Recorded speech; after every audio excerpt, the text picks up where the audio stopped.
Hello, this is Prophecy in the News. I'm Kevin Clarkson, your host, with Bill Salas. Hello, brother. Hello, brother. It's good to be back with you. Yeah, good Bible researcher, host radio show, author, really on top of stuff in the Middle East. And we're going to talk today about that very thing. Absolutely. Israel.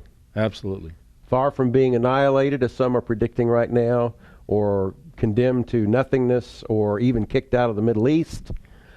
You believe any of that, you don't believe the Bible. Absolutely. You know, the world is trying to get Israel to contract. They're trying to make a lesser Israel, trade land for peace, to guarantee, security over there. For a piece of land. Yeah. And that is not biblically endorsed. That's right. In fact, Israel's going to become a greater, safer nation, and that's going to happen, I believe, in the very near future. You know, I as we've discussed, as we prepared for this time, looking at the famous passages in Ezekiel 38 and 39, Israel is resurrected from the grave of nations, comes back, and then in chapter 38, Gog, Magog, the coalition of nations march against her. And as God speaks and warns what will happen, we want to read out of Ezekiel 38, Thus saith the Lord God, verse 11, Thou shalt say, I will go up to the land of unwalled villages. And that's speaking of Israel. Mm-hmm. I will go to them that are at rest, that dwell safely or in security, all of them dwelling without walls and having neither bars nor gates. I will go to take a spoil and to take a prey, to turn thine hand upon the desolate places that are now inhabited, and upon the people that are gathered out of the nations which have gotten cattle and goods that dwell in the midst of the land. Sheba and Dedan, and the merchants of Tarshish, with all the young lions thereof, shall say unto thee, Art thou come to take a spoil? Hast thou gathered thy company to take a prey, to carry away silver and gold, to take away cattle and goods, to take a great spoil? A lot of details in those three verses right long there. Verses, really. Actually, Ezekiel 38 and 39 are 52 power-packed verses that are probably some of the most defined verses in all of Bible prophecy. And I believe that's the reason for that, Kevin, is that it's the marquee event through which God is going to uphold his holy name and prove that he's the covenant-keeping God of Abraham, Isaac, and Jacob. So it's very important and detailed, I think, for very specific purposes. Now, in those verses, we have a very important description of an Israel that is not an Israel that exists presently today as we do this taping. It's an Israel that is dwelling securely in the midst of the land without walls, bars, nor gates. Very wealthy Israel, and ultimately where that Israel is attacked by Gog and Magog, so we would say that's Russia and their consortia of 9 populations, which includes Iran and Turkey and several other populations. And they're going to come against this Israel when it's dwelling in that condition, that greater, safer Israel, which Israel's not dwelling in that condition right now. As we talked about, the world wants to shrink it, but we see here that that's not going to be the case. It's going to be a greater Israel. And I believe right now they're even building walls. We were talking earlier about it in the Sinai Peninsula. They are. Well, they've got a 403-mile wall that separates Palestinian terror out from Israel proper through the West Bank and things like that. They are also building walls. They've got a wall up around Lebanon, the northern border of Israel. They've got one in the southern border of Israel around Egypt and the Sinai, and they're extending that on through Jordan. So they're not dwelling without walls, bars, nor gates. There's security checkpoints throughout Israel, and they're not dwelling securely. And that's clearly the case, and that's why they're building walls. They've got threats all around them, stemming as far as from Iran's with its nuclear program, with Hezbollah's 100,000 missiles to the north, Syria's chemical weapons, you name it. ISIS moving in, maybe into Jordan next on the borders of Israel. So they're not dwelling securely, but a time will come when they will be dwelling securely. When will Israel be a greater, safer nation? Yeah, and we go back 10 chapters in Ezekiel to Ezekiel 28, and it tells us that Israel will dwell securely, the same Hebrew words listed in Ezekiel 38, and it tells us when. That we brought back in the nations, they'll plant vineyards, they'll plant houses, and they will dwell securely when judgments are executed on those around them that despise them. Judgments on the neighborhood over there. And none of the neighborhood, those that share common borders with Israel, that would be Lebanon, where you've got Hezbollah, Syria, where you've got the ISIS, and you've got Jordan and Saudi Arabia and Egypt, and you've got the Hamas in the Gaza, and you've got the Palestinians. they are all listed in their own separate prophecy in Psalm 83. They're Exactly. clearly identified there, and we've talked about that on the program before. So I believe sequentially Israel has to win a war in Psalm 83 and get rid of the Arab threat around them. They can then dwell securely. They don't need walls around Jordan and and the West Bank and things like that. And then they can dwell securely. They will be a greater, safer Israel. Now, several prophecies tell us that when they win that war, they will expand territorially. They were given land from the river of Egypt, the Nile, to the river Euphrates, which courses through Iraq and Syria, in Genesis 15:18 through their father Abraham. Right? That's called the Promised Land. Now, when they win wars, they tend to expand their borders. And Jeremiah 49:1-6 talks about them taking over Jordan. Obadiah 1, verses 19 and 20 talks about them taking over the West Bank on into southern parts of Lebanon. Zephaniah 2, verses 8 and 9 talk about them taking over the Gaza area. It'll be for fields of flocks with their shepherds for ancient tribal land of Judah. So we see that they're going to expand territorially. They won't need walls. There'll be a greater, safer Israel, a more prosperous Israel. Now, I do like to let the audience know they're probably not going to get all of the promised land until Jesus returns. But I do believe there's enough supporting scriptures that they can expand incrementally, as they did in 1967 when they won that war, into those borders. So we're looking pretty comfortable to say that don't believe what the news is telling you. The diplomacy is going to fail. The land for peace deals have not been working. Israel is going to win a war and expand territorially, and they're going to become a greater and safer Israel, setting the stage for Ezekiel 38. And that's got all kinds of complexities for Islam and for America and that sort of thing. Yeah, and that's what's fascinating, and we'll follow that up in a moment. Do you see anything in Israel right now that is forward-looking enough to plan for this kind of day, or do you think they're just in a survivalist mindset? Well, it's interesting. You got kind of both things going on, paralleling the fact that they are concerned about their very existence. I mean, they're preparing for wars against Hezbollah, maybe to attack Iran's nuclear facilities. That could happen at any given time. That's true.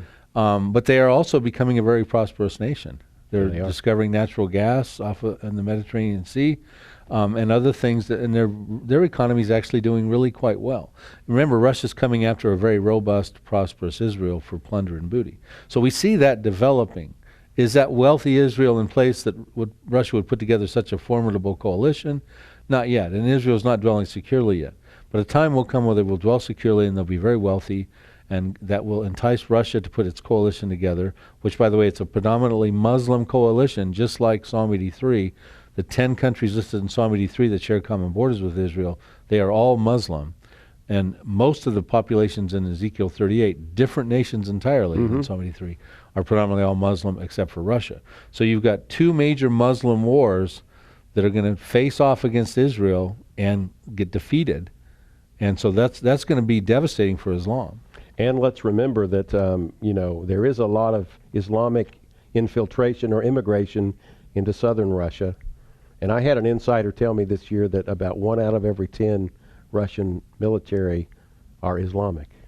Yeah, let's talk about what this means, this picture of Israel. What does that mean for Islam? Want to go there for a few minutes? Please.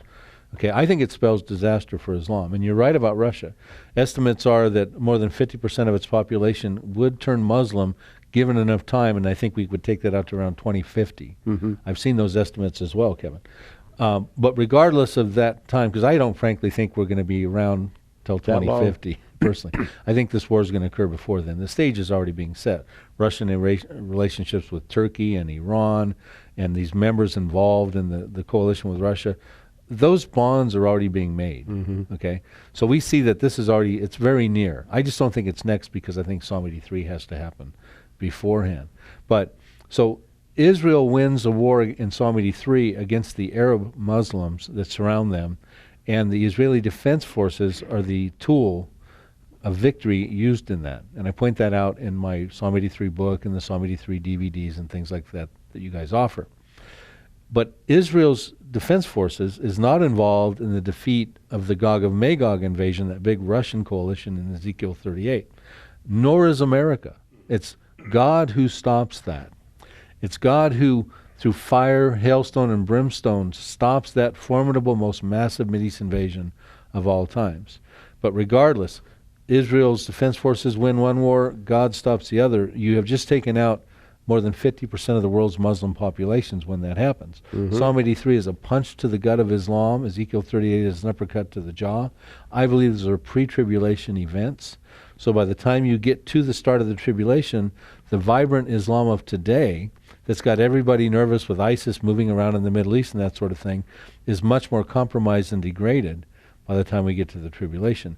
It won't be the end of Islam, because Islam is into Indonesia, it's into Europe, it's into various places at this point. But it's not going to be the same Islam. And many Muslims are already questioning Allah's Akbar, his greatness, right? Because they're seeing that they can't stop this little tiny Israel through the wars they've had in 48, 67, and 73. So I think it spells disaster for Islam. I'm very concerned about what it might mean for America, because we are not on the right side of Israel right now. And yet God is going to use Israel to uphold his holy name. Matter of fact, if you would be so kind to read Ezekiel 39, verse 7. Let's go there, and then let me talk about how that's why it's important for us to recognize what God's going to do in that prophecy. Ezekiel 39, verse 7, and let me set the stage for your reading. God has told us in Ezekiel 38, verses 16 through Ezekiel 39, 6, how he is going to stop through fire, hailstone, and earthquake, and brimstone, this Old Testament divine stoppage of that formidable invasion. And then this is what he says in the aftermath of his victory. So will I make my holy name known in the midst of my people Israel, and I will not let them pollute my holy name any more. And the heathen shall know that I am the Lord, the Holy One in Israel. So this is what it all boils down to. This is the marquee event that the world theater is being set for, in my estimation. Yes, the Psalm 83 prophecy is important. Yes, Isaiah 17. Any Bible prophecy is obviously important. Okay? But where this is going, this regathering of the Jewish people into the land of Israel, where they'll someday dwell securely, there'll be a greater, safer Israel, very prosperous, and then Russia's coming after that. Ultimately, God is going to use that episode, that prophetic episode, to uphold his holy name in the midst of his people Israel. It requires an Israel. It requires Israelis, Jewish people. And what is it going to say in that victory? How is he going to uphold his holy name? He's going to say, look, there's a proof positive in what you just saw. I stopped them, not America, not the Israeli Defense Forces, but God himself stopped them.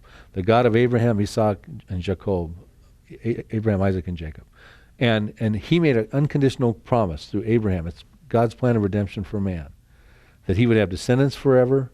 They would have a promised land, a chosen people, a promised land. We talked about the metes and bounds of that land.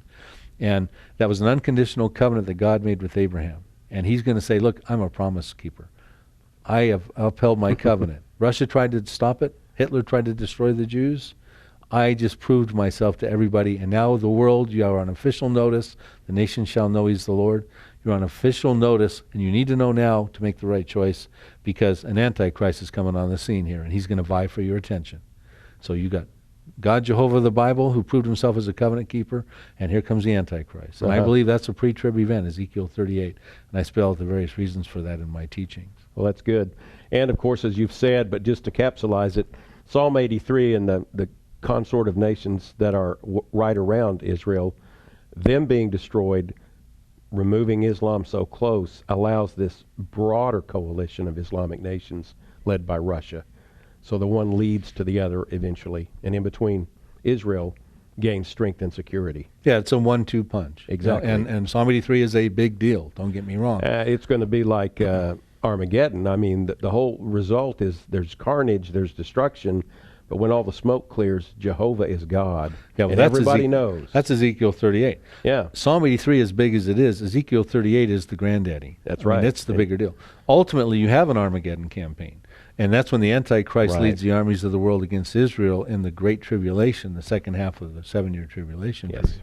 But we've got 3 distinct different battles, and I enumerate on the various reasons why we know they're distinctly different. Yeah. 1, Israeli Defense Forces stop Psalm 83. 2, God Jehovah stops Ezekiel 38. 3, Jesus Christ stops the Antichrist. Amen. In Isaiah 63. He comes down and rescues the remnant, faithful remnant held up in southern Jordan, Petra, ancient Edom in Isaiah 63. So very powerful, important information. And we've talked about a greater Israel, and we've talked about a decline of Islam. but what about America? See, we are in a very critical condition, this country, and a lot of concerns being expressed by some of these prophetic voices out there. Jonathan Cahn and many others are very concerned. Well, let's just bait our breath and hold that a minute, because I want to tell people what Bill we're offering that elaborates on this. Two of your teachings, Psalm 83, is available with 3 DVD discs. And with that in a bundle is your teaching America and the Coming Mideast Wars. And then we're throwing in with that a reprint of J.R. Church's classic book, Guardians of the Grail. It also includes a bonus DVD presentation of Brother Church teaching. So all of that wrapped, bundled together for $49.95. And if you want to follow these and learn deeper insights, this is a great set. And call the 800 number on your screen, or go to our website at prophecyinthenews.com. Now, I know everyone is interested to hear what this means and spells out for America. Well, I'm excited that you're actually presenting J.R.'s Guardian of the Grail book. I'm going to take a quote from that book in just a moment. Great. As I explain my concerns for America. You had read in Ezekiel 38, verse 13, you had read about Sheba, Dedan, the merchants of Tarshish, and their young lions. Young lions. So let me preface this. In Ezekiel 38, you've got Israel, and then you've got 9-member coalition of Russia, so you've got 10 participants. But then you've got these other 4 that you read about, Sheba and Dedan. Dedan would be Saudi Arabia. Sheba would be Yemen. But who are the merchants of Tarshish and their young lions, right? Well, there's 2 primary arguments about that. One is the merchants of Tarshish would be Spain, and from there out came the colonies of Central America and South America, etc. Or the other argument that I favor, and I think it's much more biblically supported, would be the UK would be the merchants of Tarshish and their young lions. Of course, America is part of the colonization, and out, of course, came from there. J.R. Church actually writes in his book, The Guardians of the Grail, that you're offering here, and they're reprinting. He says on page 220, at least in the first print of the book, that was where it was, there's an inscription discovered in 1780 on a cliff above Mount Hope Bay in Bristol, Rhode Island. It contained an engraving that read, "Voyagers from Tarshish, this stone proclaims," believed to be inscribed around 533 B.C. Now, Harvard University has found 5 locations within the United States where the merchants of Tarshish had colonies. Now, that's an abbreviated quote. He actually writes more about that. I agree with him. I think this is where we find America in Bible prophecy. And we have, Tarshish, a lot of the archaeologists believe that was the ancient name for Britain, and that it was it was often called beyond the Gibraltar. Well, the Strait of Gibraltar is where Spain meets Morocco, right. And around the side, now you get over in the British Isles. Now we find out in other verses, when we start to understand Tarshish, they show up quite a bit in Scripture. So we'll spend a moment on talking about that. As far as it goes dealing with isles related to Tarshish, yes. Psalm 72 talks about it, Isaiah 23, Isaiah 60, and Isaiah 66. So clearly Tarshish is related to isles. Spain's not related to any isles at all. The UK, Britain, they are a big islands is really what essentially they are. So we've got that. Now also Tarshish was known for its vast wealth and seaworthy ships. They would come with abundance. For instance, there's a quote in Ezekiel 27:12, "Tarshish was thy merchant," referring to Tyre, which is in Lebanon. "By reason of the multitude of all kinds of riches, with silver, iron, tin, and lead, they traded in thy fairs." So they're merchants, and that's what it says in Ezekiel 38, the merchants of Tarshish. So Tarshish as merchant shows up 7 times in Scripture. So they were very wealthy peoples wherever they came from. And then their seaworthy ships, it talks about their seaworthy ships over 11 times. They could go for months at a time. So they could come all the way from the UK and make their way all around through there. So I think it's clearly evident that they are involved. That's where we would find America. But here's the concern. We're sitting on the sidelines in verse 13 going to Russia. What are you trying to do? Are you trying to take this great plunder and booty from this secure Israel? And it says the merchants of Tarshish and their young lions. It's not talking about the politicians, the athletes, the entertainers. It's talking about the merchants. Someone wants to have commerce with that robust Israel. And I think that's the UK and that's America. And now we're protesting. We're not fighting alongside Israel. Fortunately, we're not fighting alongside Russia against Israel. Right. But where are we? Why We're are we stepping from back. Why are we from the superpower status, Israel's best friend that should come along and would have come along at any given point in modern history, to a point now where we've actually turned our back on Israel? Mm-hmm. The present administration has many people very concerned in Israel about their support in Washington for Israel. And so I see us in a different position. I see a greater Israel coming in this prophecy, and I see a lesser America coming in this prophecy. Very, very troubling. Well, that's certainly things that fit in with what we're concerned about with the United States, our moral climate, or immoral climate, our economy, just the factions in Washington, D.C., and the fact that we are not standing with Israel, as you mentioned. Yeah, you know, Kevin, for a long time, I think, when was the abortion? Was it Roe versus Wade? That was 73, I believe it was.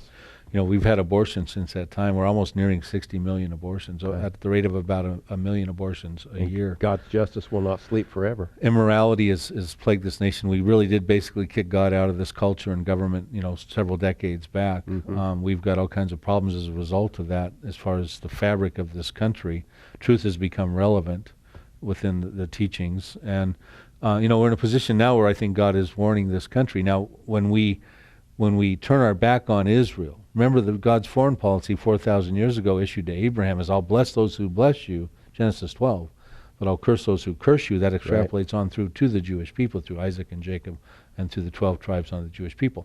That foreign policy for the Gentiles is still intact. So we need to be blessing Israel, and for many decades we did. But that is not the case right now. We are compromising Israel. I mean, the Obama administration's popularity in Israel has gone down to zilch at this point in time. They're very concerned that we're putting them into a corner in the midst of the worst time, when ISIS is barreling down and Iran's getting a nuclear program put together and all this sort of thing. So my concern is, we've turned our back on Israel. Recently, the Supreme Court ruled in favor of same-sex marriages. That was on June 26 of 2015, which at one point, and I'll give a quote from Dr. David Reagan, came out with an article immediately, a well-known prophecy teacher, and he said, mark this on your calendar, June 26, 2015 was the day that America died. Okay, that's how concerned he was about it. He's one of those prophetic voices sounding the alarm. So what do we have here? What God does when he deals with a nation is he gives them remedial judgments to warn them. They're slipping out of his will. They're kicking him out of their culture and out of their government. What have we had? We had the hedge of protection came down when the towers came down on September 11th. Jonathan Cahn points this out in his teachings of the Harbinger. We then had the worst hurricane season, hurricane in our history, costliest disasters, Hurricane Katrina in August 2005, followed by another Category 5 Hurricane Rita in September 2005. We had the mortgage implosion in 2007, the economic crisis, which led to a global economic crisis in 2008, which happened to be a year of a Shemitah cycle, just like it was back when the towers came down in 2001. So in September of 2008, another Shemitah 7-year cycle, which we've talked about in various programs, and Jonathan Cahn's been on your program with his teaching on that. We had the biggest oil spill in our nation's history in 2010, the BP oil spill. We've had the worst tornado seasons in 2011. You know, we've got a point now where all kinds of problems are happening in this country. We've had first graders shot at Sandy Hook Elementary School in Newtown, Connecticut, which was dubbed as America's safest town. We've had the remedial judgments. Then God lifts up prophetic voices to warn the people, the Jeremiahs of our time. And you look, Joel Rosenberg wrote a book called Implosion, dealing with America. Terry James wrote a book, you've had him on the show, American Apocalypse. Mark Hitchcock wrote a book, The Late Great United States. Jonathan Cahn's warning about the harbingers. Those prophetic voices have been sounding the alarms. The remedial judgments have happened. And then it comes down to the last thing, which is you get the leadership you deserve. You know, look at King Saul when the Israelites were going down and being conquered by the Philistines. You know, King Saul, the king they had to have.